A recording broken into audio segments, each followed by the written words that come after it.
Hello, and welcome to Speaking of College of Charleston. I'm Mike Robertson, Senior Director of Media Relations here at the college. Today, we're going to take a look at the 15th anniversary of the College of Charleston's signature political communication program, the Bully Pulpit series. My guests are communication professor Amanda Ruth McSwain and political science professor and dean of the School of Humanities and Social Sciences, Gibbs Knotts. Let's get started. On October 3rd, 2007, the College of Charleston started a brand new political communication lecture series called the Bully Pulpit series. The goal was to have national politicians running for president come to the College of Charleston and speak to students about politics and how they plan to communicate to the public if they are elected President of the United States. The first speaker on this series was Arizona Senator John McCain. On that day, he spoke to the crowd of students about his ideas, his take on current events, and he also reminisced about his last visit to the College of Charleston several years earlier. And by the way, I mentioned the great rally we had here at the College of Charleston. After I lost in the primary to then Governor Bush, I slept like a baby. Sleep 2 hours, wake up and cry. Sleep 2 hours, wake up and cry. And since then, the series has grown into a signature program for the College of Charleston. Over 32 presidential candidates have come to the College of Charleston to participate in this series over the past 15 years. It has become so popular that NPR's national political correspondent, Don Gagné, wrote that if you're planning to campaign in South Carolina, there are 3 places you need to go. First, you need to visit a local church and speak to the congregation. Second, you need to visit a family restaurant called Lizard's Thicket. And the third one, you need to speak at the College of Charleston. Joining me to talk more about this 15th anniversary of the Bully Pulpit series are 2 people very instrumental in the success of this series. Amanda Ruth McSwain is a communication professor and served as the director of the Bully Pulpit series from 2011 till 2021. And Gibbs Knotts is a professor of political science and dean of the School of Humanities and Social Sciences. He also serves as the moderator for the Bully Pulpit events. Gibbs, let's start with you. Why is this series so popular with politicians? Oh, because of the South Carolina primary. I mean, basically on the Republican side, if you want to have any chance of getting the nomination, you've got to win in South Carolina. The only time South Carolina voters have gotten it wrong is in 2012 when they went for Newt Gingrich and Mitt Romney got the nomination. And so you got to come to South Carolina, and candidates know when they come to the College of Charleston, they're going to be treated fairly. We're going to have a good crowd, and they're going to get a chance to talk with young voters. And just like advertisers want young people to buy their products, voters want young people to vote for them because, it can become a habit. And if they can, get somebody to be on their side when they're younger, they can vote for them in subsequent elections and then sort of, stick with that party throughout their life. And so it's just a really attractive place for candidates to come, and we're extremely excited when they do come to our campus. Now, of course, politicians aren't the only ones benefiting from this. Amanda, you've worked with students, College of Charleston students. Tell me how they play into this. So early on, I realized there was great opportunity for students to be involved behind the scenes. And so that's everything from campaign relations to event management to media relations work. And although it's evolved over the years and how those students are included in the events, they've always been a really instrumental part in each and every one of the Bully Pulpit series opportunities. Like I said, 32 politicians so far have participated in the Bully Pulpit series. The events have ranged from very small, intimate gatherings to huge events, attracting thousands of people. One of the most memorable programs happened on Cistern Yard when a senator from Illinois stopped by to participate in the series. That we are one people, we are one nation, and together we will begin the next great chapter in America's story with 3 words that will ring from coast to coast, from sea to shining sea. Yes, we can. Thank you, College of Charleston. Thank you, South Carolina. Thank you, John Kerry. Amanda, you were there. Tell us about it. What happened? The energy was incredible. I think it was a defining moment when I realized I couldn't get to my office because of Secret Service. They're like, I don't care who you are, I don't care where you're going, you're not crossing this line. But later that afternoon, when the event actually happened, I think, it not only put the College of Charleston on the map in terms of who we are and how much we care about not only kind of our local area, but the state and, politics and how it impacts college campus. But it was also a moment that, it gave us such pride that, this up and coming, politician would come and spend time with us. And so it was pretty wild. I was only in my third year at College of Charleston, but it was definitely such an honor to be part of it, even just as a participant. Politicians aren't the only ones attracted to the Bully Pulpit series. Over the past 15 years, the series has attracted a lot of media attention for the College of Charleston. This includes CNN, when Aaron Burnett and Anderson Cooper both hosted their programs live on campus. Fox News held a town hall meeting in Satilli Theater. Politico had a forum on campus, and NBC News had several reporters broadcasting live from Siston Yard on various occasions. But when it comes to media coverage, one event stood out. And on the eve of tomorrow's primary, the College of Charleston was the scene of a big political rally today, and the draw was not one of the candidates we've been hearing about. It was Comedy Central's Stephen Colbert. NPR's Don Gagne was there. The crowd topped 3,000, nearly all students in the outdoor square, and right on time, 1 p.m., a marching band entered, clearing a path for Stephen Colbert. On stage, a gospel choir. Colbert sang harmony. By the dawn's Stephen Colbert was the host of the Comedy Central program, The Colbert Report, and he decided to run for president. Well, kind of. It's good to be back home. Whoever said you can't go home again did not have a friend with a private jet. It was easy. Before we begin, I want to take a moment and thank everybody who made this day possible. I want to thank the College of Charleston for so graciously inviting us in. And how about those College of Charleston cheerleaders and the Cougarettes? And of course, the College of Charleston Pep Band and the Coastal Carolina Marching Band. Folks, if these two bitter rivals can share the same stage, then there is hope that America can come together. But most importantly, ladies and gentlemen, and I mean this sincerely, I want to thank Stephen Colbert. You're welcome. Somebody had to say it, and I'm the one at the mic. Now, I remember I was sitting in the press stands during this event, and about 50 different news organizations from all around the world were covering this event.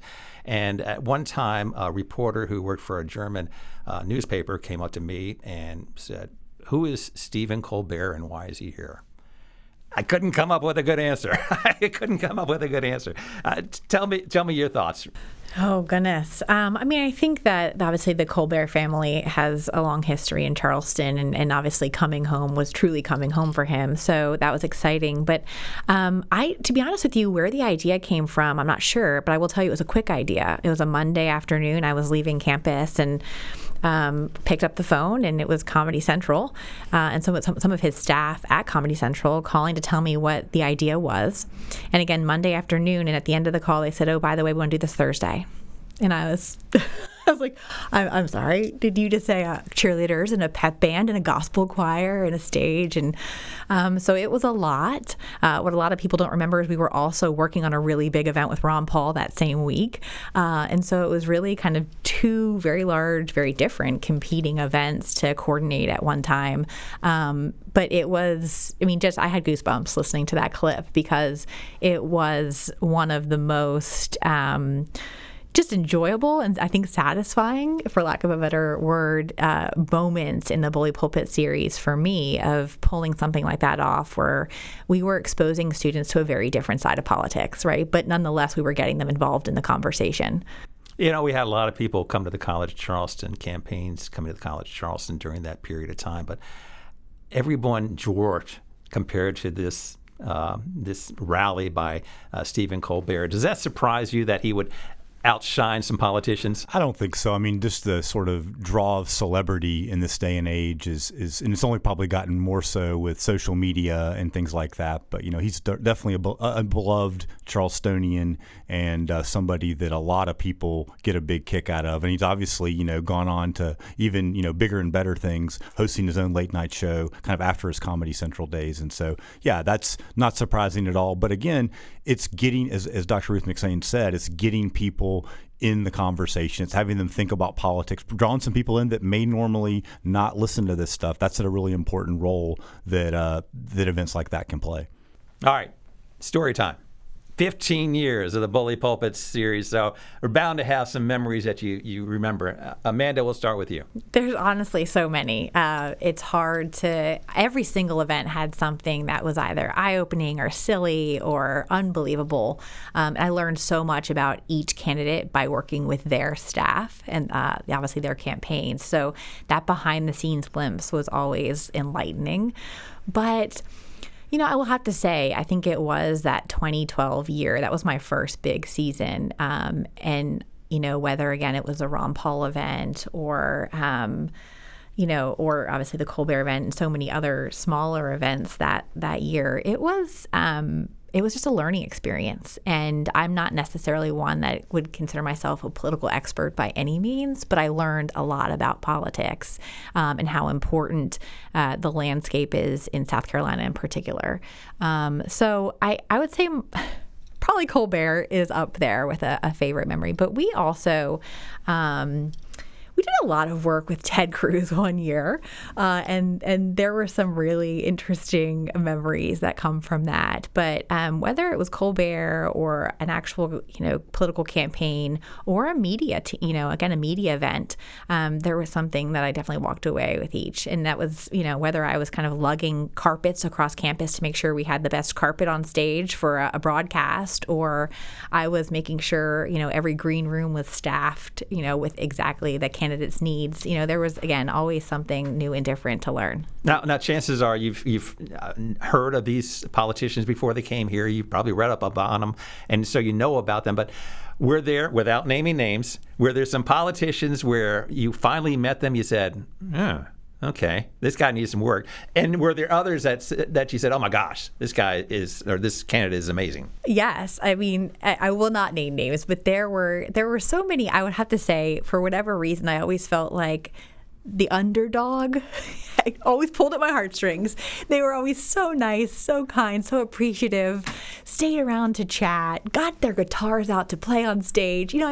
There were those real moments of this person belongs here in this community, right? They want to be here. They want to talk to us. And so I understand the difference between, the smaller campaigns that are a lot more nimble, flexible, and then the large campaigns that travel with large staffs, and you have to be really careful about what you do and who's involved. But, there definitely, I feel like I could write a book about understanding the personality of the candidates just through those events. And Gibbs, you have the unique opportunity to talk to them prior to them going on stage, since you're the moderator. Are there some politicians you've talked to that you've, same thing? Wow, this person's really good. This one really needs a little bit more work. Sure, I want to name names. I guess I'm not allowed to name names. Come on. So yeah, if you go out on the internet and read about Senator Amy Klobuchar, there's some people say she could be hard to work with. You probably can find that article about any person in politics today. And so I wasn't really sure. And she could not have been nicer. She brought me a gift bag with her book. I think she brought President Xu a gift bag, a T-shirt, Amy for President, that I still wear. And people look at me like, Amy? Who's Amy? Amy ran for president?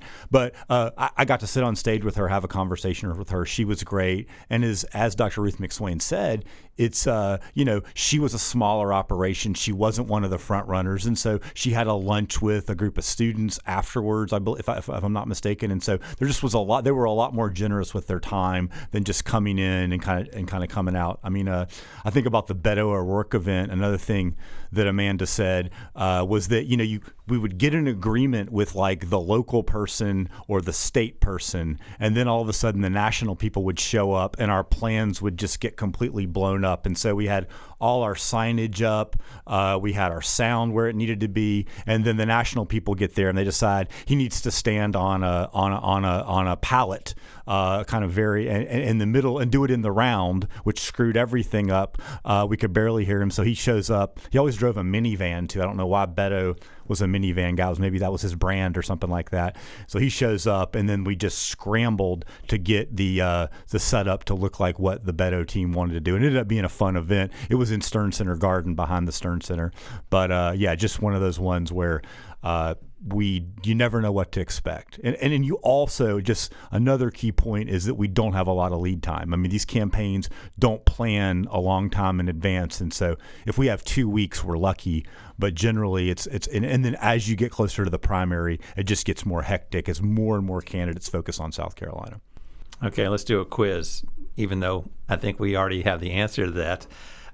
What presidential candidate arrived at the Bully Pulpit event armed with a guitar and actually played a song? We want something more, not just hashtag and Twitter. It's the meaning of life, and it streams live on YouTube, but I bet Gangnam Style still. All right, that's not a great recording.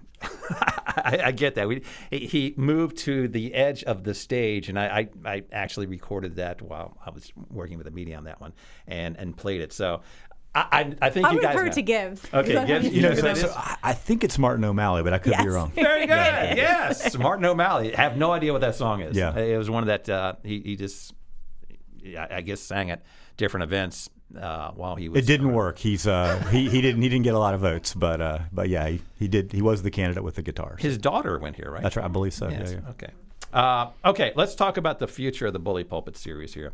Gibbs, we're seeing a lot of changes in campaigning. We're seeing candidates really just talking to preferred tight groups, people who are likely their supporters.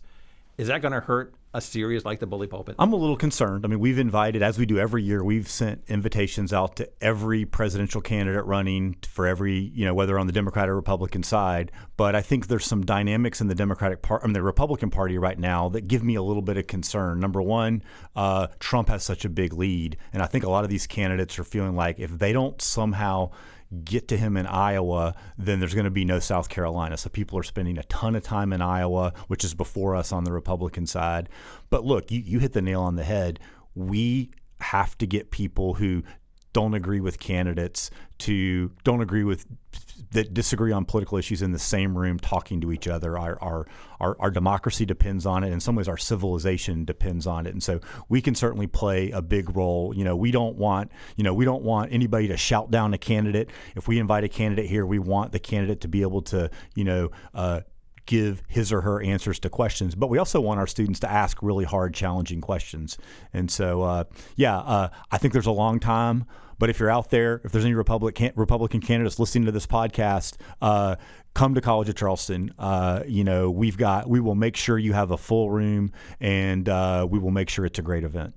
Amanda, same question. What do you think we can do?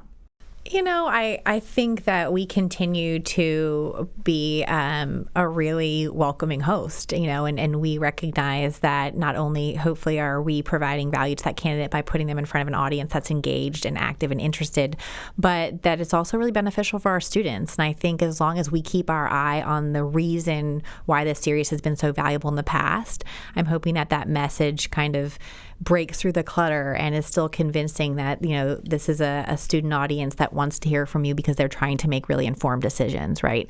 I do think for the Bully Pulpit series in general, just having to adapt and evolve with, what we're seeing in terms of campaign events. Sometimes we don't have as much control as we would like, but still, again, keeping our eye on the mission and what's important is critical. Amanda, Gibbs, thanks for the conversation. Thank you. Thank you.